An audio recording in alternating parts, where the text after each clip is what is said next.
like a boss. All right, ladies and gentlemen, this is Alex from mindfulattraction.org, trying to survive while I make this video. So look, man, let's talk about the more you love them, the less you should show it. It's a little unfortunate that this is the point where we've gone to with human beings, but we're all consistently reminded of this sort of, unfortunate part of life, but we sort of don't pay attention to it because we're so distracted with other things and our own desires.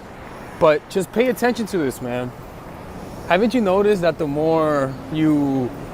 nicer you are to somebody that you love, the more conditional love you try to give, the more they take it for granted.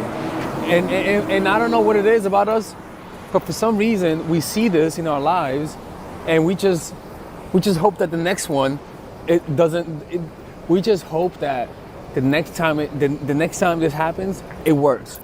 It reminds me of like playing the slot machines, right?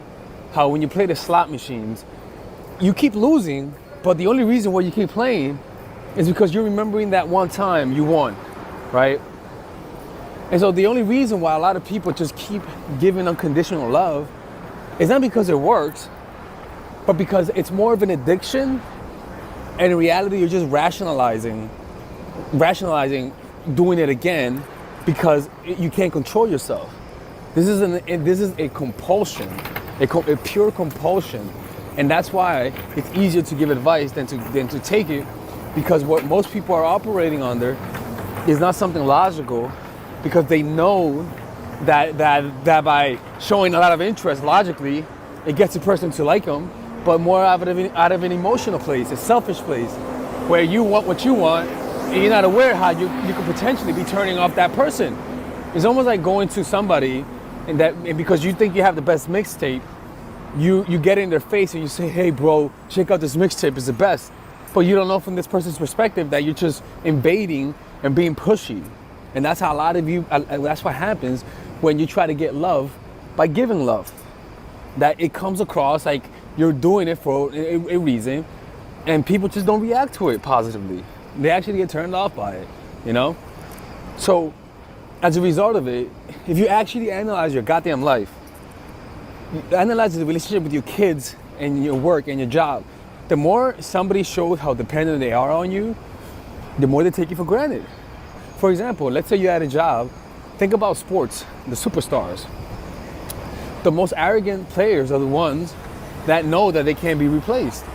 So they act arrogant, And why is that? Because they know to the franchise, they're worth everything, so you can't kick me out. So they act arrogant. Which is how it is. When you show the person how much you need them, how much you really depend on them, you gotta realize that people are always secretly looking for power.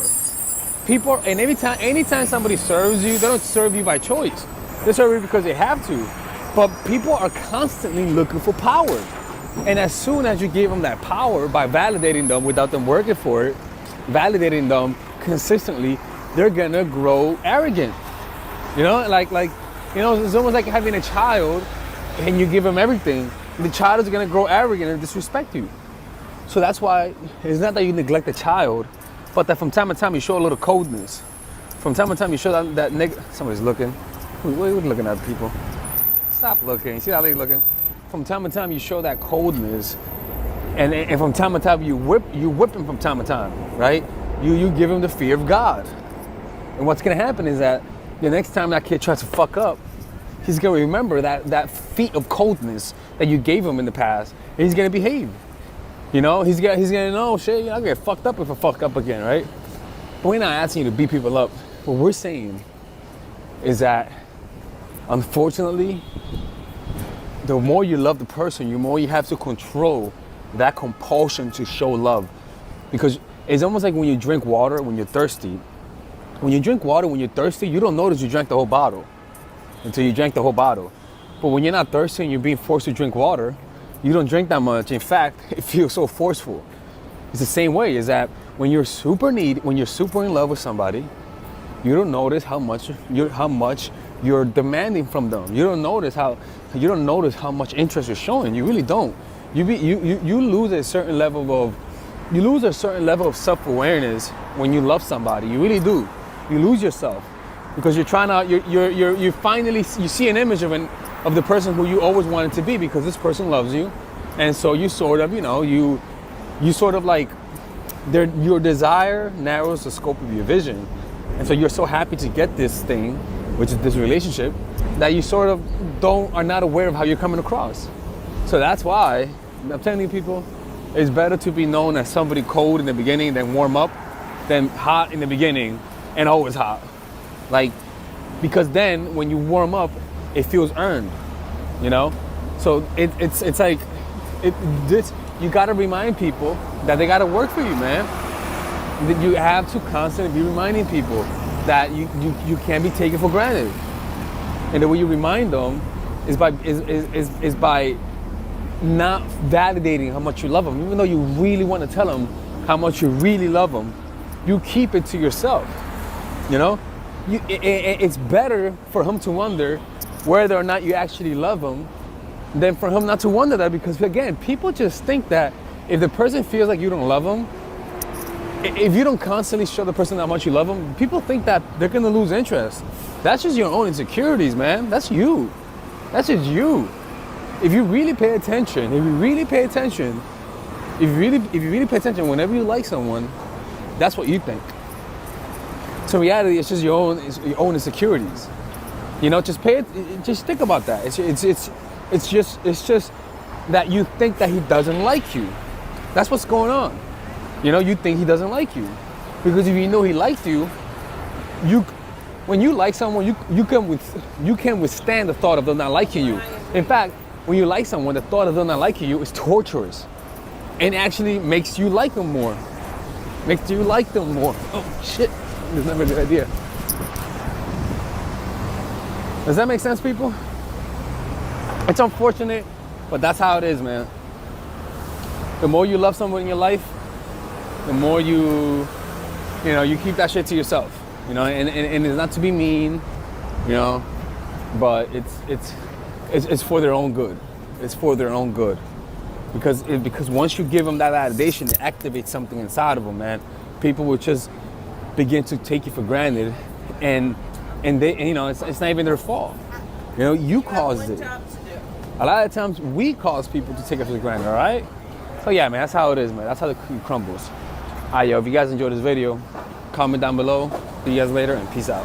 All right, ladies and gentlemen, if you guys ever want to learn how to use your feminine energy to influence people, learn how to use your masculine energy to become more assertive, and also learn how to blend both energies to improve your dating life, your spiritual life, honestly, your relationship life, your family life, your career life, this is the course for you. If I had to make a course for my nieces, I have two nieces, one is 19 and one is 15.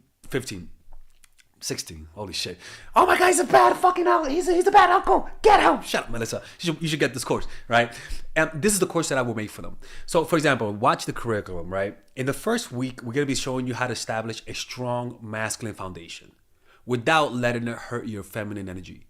This masculine foundation is a source of who you are, right? It's your bodyguard. Without this, whatever feminine energy you create will be destroyed by the outside, because your masculine is your shield.